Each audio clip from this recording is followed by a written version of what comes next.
మొత్తం లంక వైపు వెళ్ళింది. అప్పుడే యుద్ధం జరిగింది. ఆ యుద్ధంలో ధర్మం కలిసి అధర్మం ఓడిపోయింది. రావణాసురుడు అధర్మం వైపు ఉన్నాడు, రాముడు ధర్మం వైపు ఉన్నాడు. అప్పుడు జరిగిన అతిపెద్ద యుద్ధంలో చాలా పెద్ద యుద్ధమైంది. దానిలో మంచి గెలిచింది. ఈరోజు దివాళీ. అవును, ఇంటికి మా ఇంటి దివాళీ ఎలా ఉంటుంది చూడాలండి.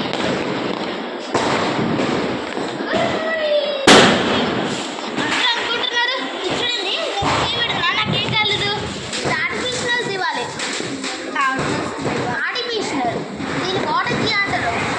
ఇప్పుడు చూడండి, ఈ వాటర్ ఉంటుంది, వాటర్ ఇవన్నీ ఆర్టిఫిషియల్.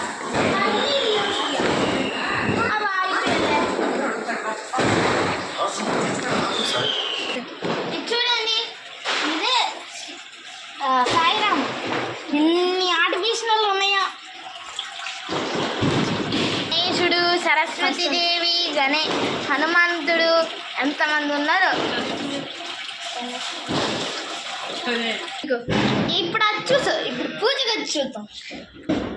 ఎలా ఉంది? బాగానే ఉంది కదా. ఎన్ని దేవుళ్ళు ఉన్నారు.